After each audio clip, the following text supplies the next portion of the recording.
प्यारे बच्चों, सुप्रभात।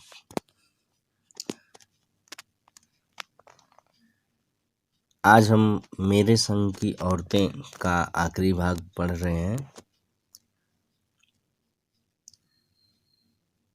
खैर, मैं अपनी नहीं उन अदेवियों की बात कहना चाहती हूँ जो परदादी की मन्नत के नतीजतन धरती पर आई और लेखक नहीं बनी।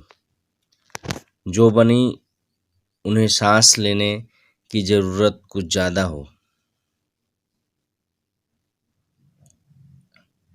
समझ में आता है। जैसा मेरे पिताजी ने एक बार मंजुल से कहा था, कोई दम नहीं घुटता, सांस लेने की ज़रूरत ही ज़्यादा है। पर यहाँ तो हम शेर तो गैर लेखिका बहने सवा शेर। चौथे नंबर वाली रेणु का आलम यह था कि गर्मी की दोपहरी में स्कूल से वापसी पर जब गाड़ी उसे और उससे छोटी बहन अचला को बस अड्डे से लेने आती तो रेणु उसमें बैठने से इनकार कर देती। उसका कहना था कि यूं थोड़ा सा रास्ता गाड़ी में बैठकर तय करना सामंतशाही का प्रतीक था, जो शायद था, पर साथ ही पिता के अतिरिक्त लाड़ का भी और रसोइये को खाना खिलाकर जल्दी फारिग करने की लाचारी भी का भी।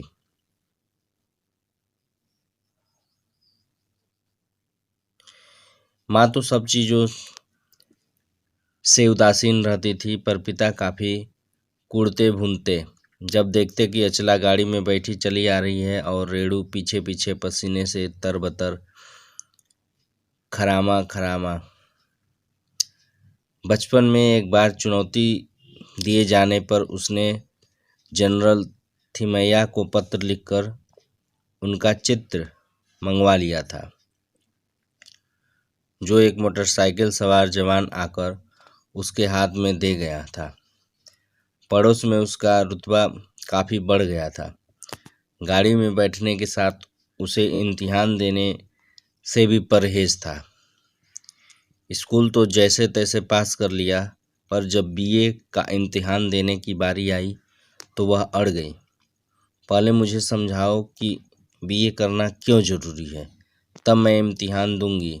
अगर मुझे यकीन आ गया कि हाँ कोई फ़ायदा है, वरना नहीं।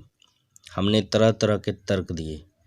माँ ने कहा, पिताजी से पूछो।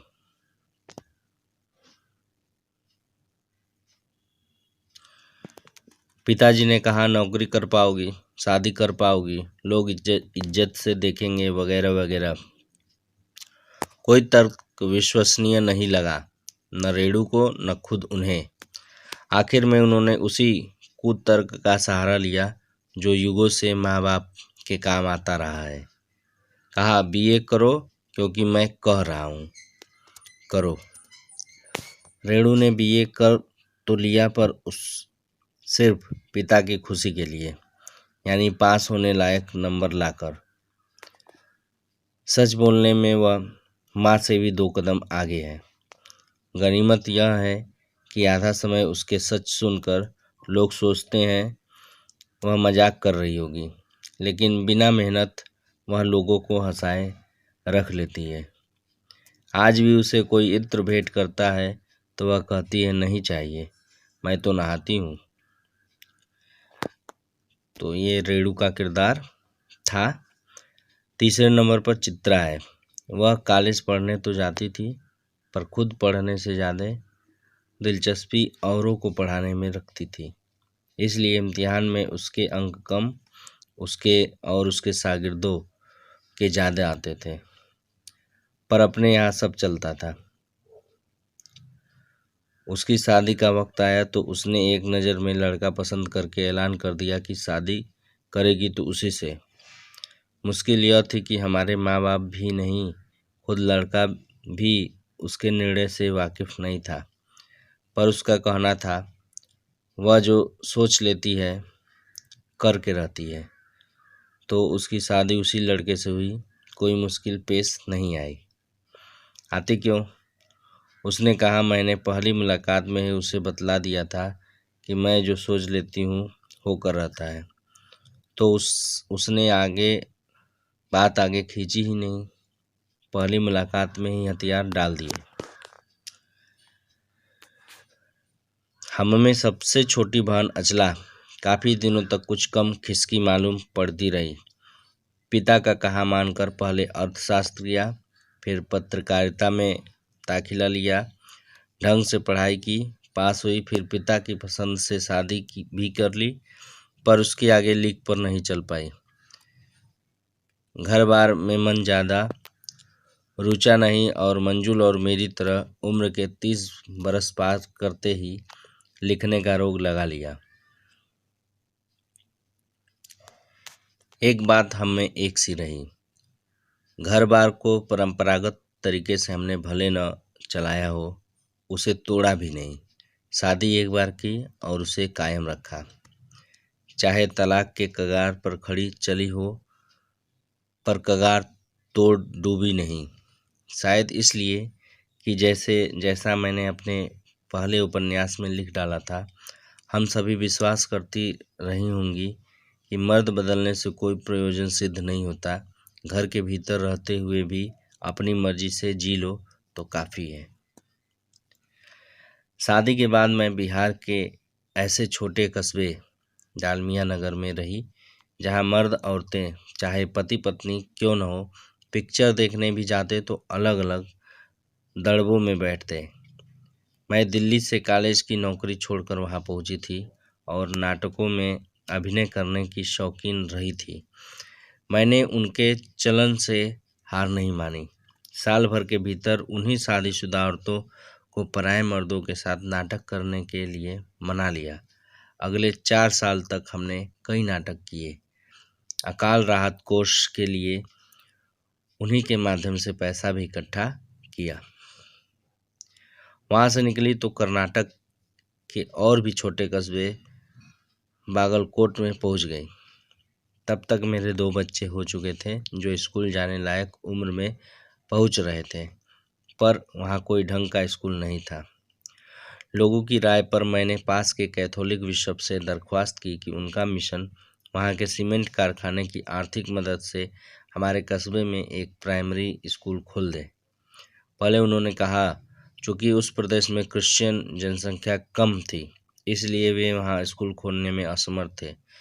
मैंने गैर क्रिश्चियन बच्चों को भी शिक्षा पाने के लायक सिद्ध करते हुए अपना इसरार जारी रखा।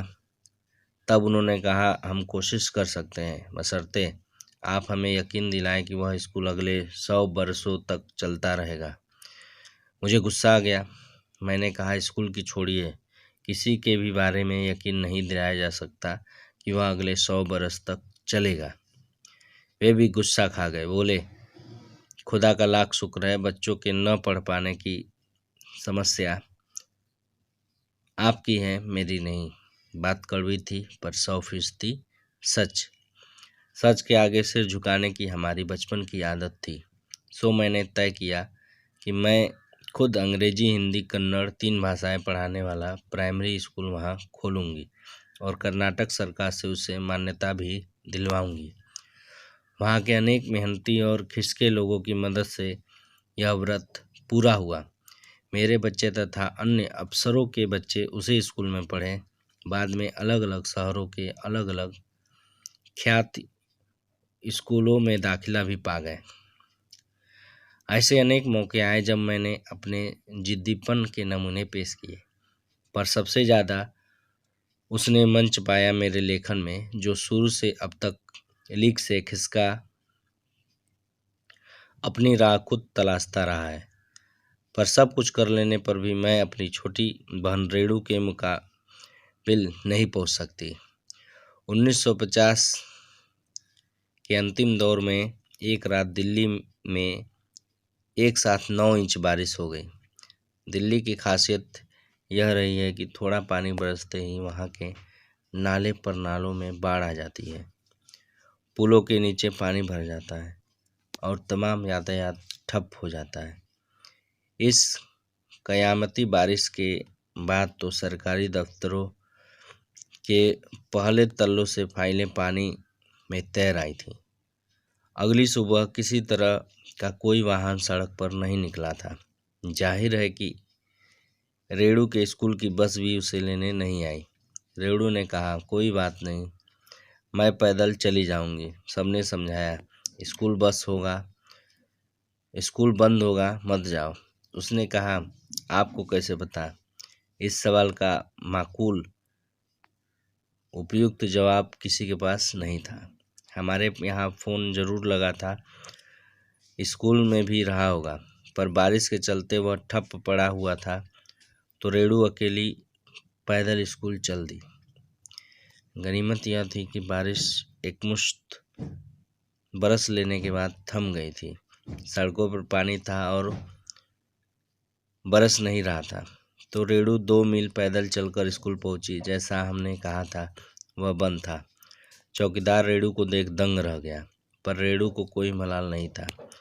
वह वापस 2 मील चलकर घर पहुंच गई। सबने कहा, हमने पहले ही कहा था।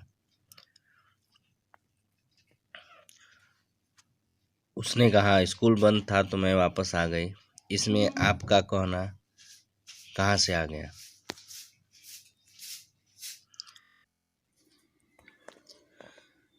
उसने कहा, स्कूल बंद था तो मैं वापस आ गई। इसमें आपका कहना कहाँ से आ गया? सोचती हूँ कैसे रोमांच का अनुभव हुआ होगा उसे उस दिन। जगह जगह पानी से लबलब करते सुनसान शहर में निचाट अकेले अपनी धुन में मंजिल की तरफ चलते जाना। सच, अकेलेपन का मजा ही कुछ और है। तो यह पाठ अब यहाँ समाप्त हुआ। अभ्यास प्रश्न आपको प्राप्त हो जाएगा। तब तक के लिए धन्यवाद।